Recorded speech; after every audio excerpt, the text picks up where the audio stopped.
La première question orale donc, est relative aux agents du service maintien à domicile. Le vote du budget 2025 avait acté la fin du service maintien à domicile. Pouvez-vous nous indiquer ce que sont devenus les agents employés dans le cadre de ce service et notamment pouvez-vous nous préciser dans quel service les personnes qui étaient titulaires ont été repositionnées? Parmi les contractuels, pouvez-vous nous préciser combien de personnes se sont vues notifier une fin de contrat dans le cadre de cette fermeture de service?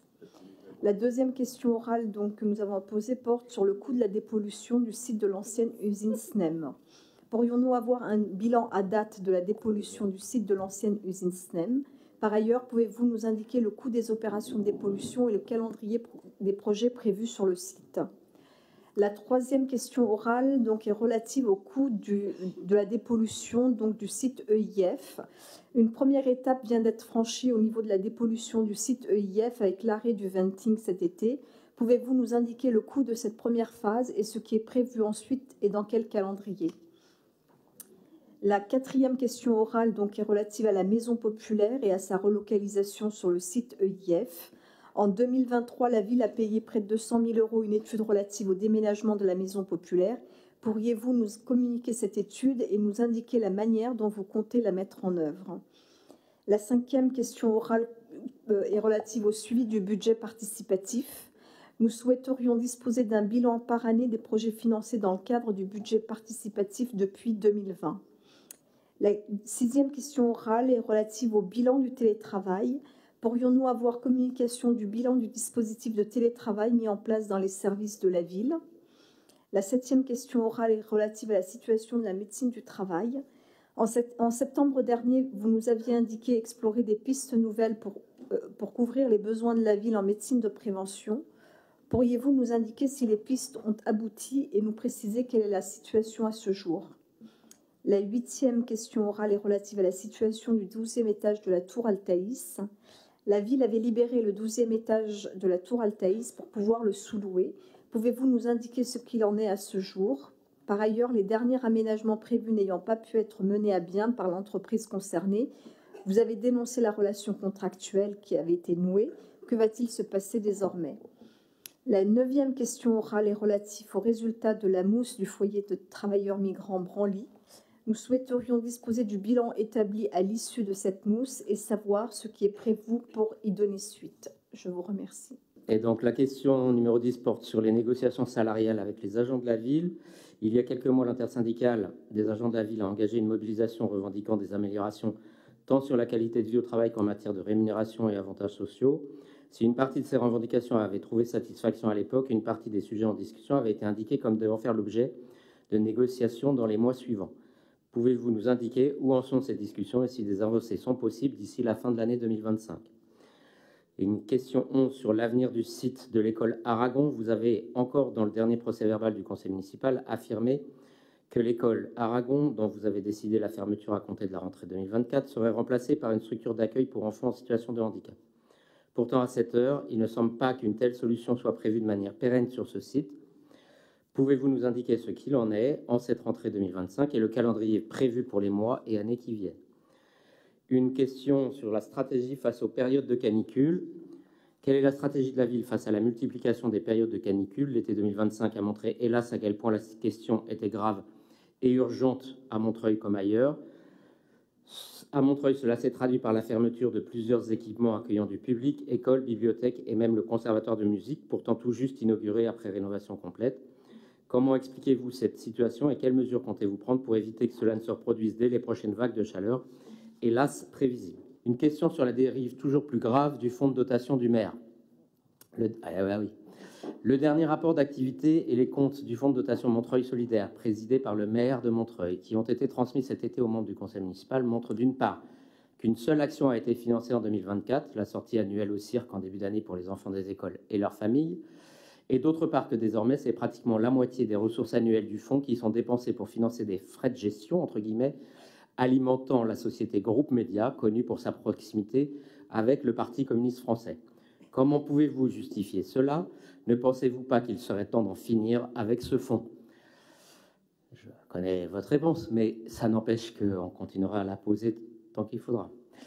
Enfin, dernière question sur la politique de l'arbre. Vous annoncez dans le bilan 2024 d'Est Ensemble la plantation à Montreuil de 1002 arbres, on l'a évoqué tout à l'heure, en contradiction avec des chiffres que vous nous aviez précédemment indiqués. Dans la réponse à notre question sur ce thème au dernier conseil municipal, vous restez très évasif sur le nombre réel d'arbres plantés et de ceux ayant survécu.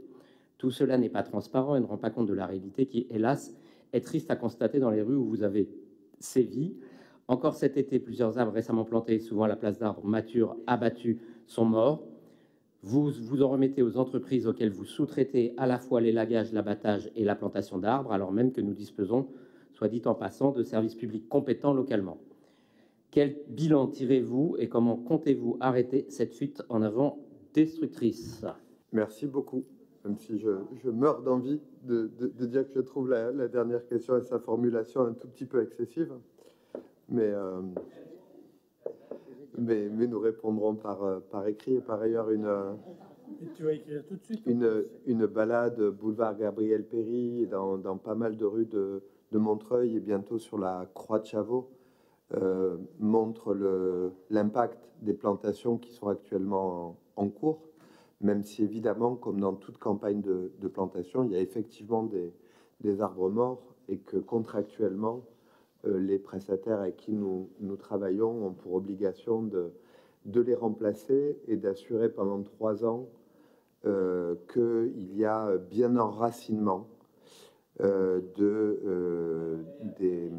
des arbres qui sont plantés. Mais si on regarde le Bas-Montreuil, Boissière, évidemment Gabriel Péri, les quartiers pavillonnaires, et parfois d'ailleurs avec de la difficulté, parce que il y a aussi les problématiques de stationnement qui sont posées, la rue de la Révolution, bien sûr, Beaumarchais, il y a quand même, je pense, et que les Montreuilloises et les Montreuillois peuvent en attester, une effectivité forte de la politique de végétalisation et de plantation d'arbres. Et je ne parle même pas du grand chemin où actuellement du parc des Beaumont jusqu'à la place François Mitterrand et bientôt vers le parc d'Aiguilan, on a de larges bandes plantées qui préfigurent, qui sont la phase 1 et qui permettront de relier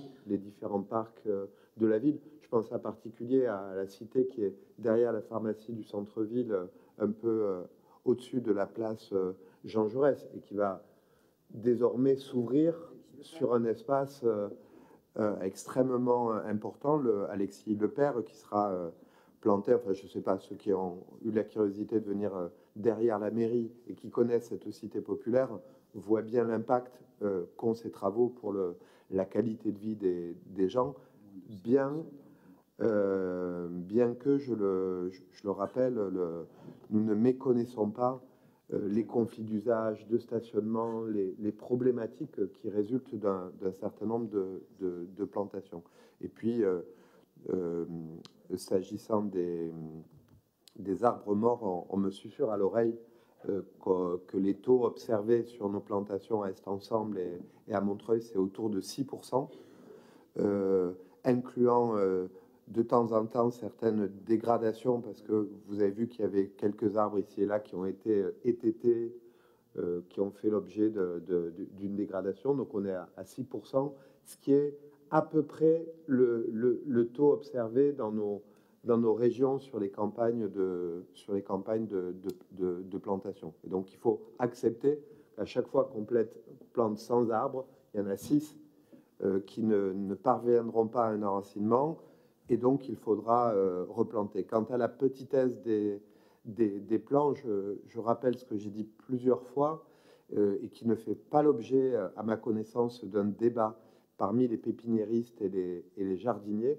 qui est que si on plante, vous savez, les gros arbres de prestige qui sont plantés dans une série de grands lieux, les taux d'enracinement sont en fait beaucoup plus faibles, et ces opérations doivent se renouveler pour la raison un peu basique qui est que c'est plus facile à un petit arbre de de s'enraciner qu'un gros arbre de s'enraciner. Et je comprends ce que vous dites, hein, s'agissant des gros arbres. Et effectivement, on a fait le choix, s'agissant de Gabriel Péri, de considérer qu'au vu des maladies et de la rupture de l'alignement, il valait mieux faire un choix, à la fois pour les circulations, pour la qualité de vie des gens, et de plantation sur l'ensemble du linéaire, qui permettent du coup d'assurer pour les 50, 100 années qui viennent une allée, enfin une avenue clairement arborée, densifiée, plutôt que d'avoir ces trous qui étaient devenus l'avenue Gabriel Péri avec ses difficultés. C'est aussi ce qu'avait fait ma prédécesseuse à Salvador Allende. Ça avait été critiqué d'ailleurs, y compris peut-être par un certain nombre de gens de ma formation politique, mais quand on regarde le résultat aujourd'hui de Salvador Allende, je ne me trompe pas, on voit la puissance arborée dans ce quartier de la Boissière. Et d'ailleurs, dans le quartier de la Boissière, autour du terrain de jeu Jules Verne, 3 ans après le début des premières plantations, on commence à voir aussi l'effet d'un feuillage et de têtes qui s'étendent. Je le redis à chaque fois, c'est un arbitrage entre le court terme, ce que disent les uns et les autres, peut-être les postures médiatiques et de TikTok et d'Instagram, ou au contraire, essayer de penser à ce qu'est l'intérêt général de moyen terme de notre ville. Voilà, j'aurais moins fait une réponse orale. Oui, merci Dominique Voynet sur un certain nombre de dossiers. Et effectivement, et je dirais que si on enlève un tout petit peu les lunettes de la détestation ou de l'idéologie ou des regards un peu partials, je pense que vous pourriez me dire dans un petit temps, ainsi qu'un certain nombre de collègues, pour l'avenue Gabriel Péri ou pour la place de la Croix de Chavaux. Merci Patrice Bessac, et je serai très heureux de vous recevoir et de recevoir votre petit compliment. Merci Pierre Serdre.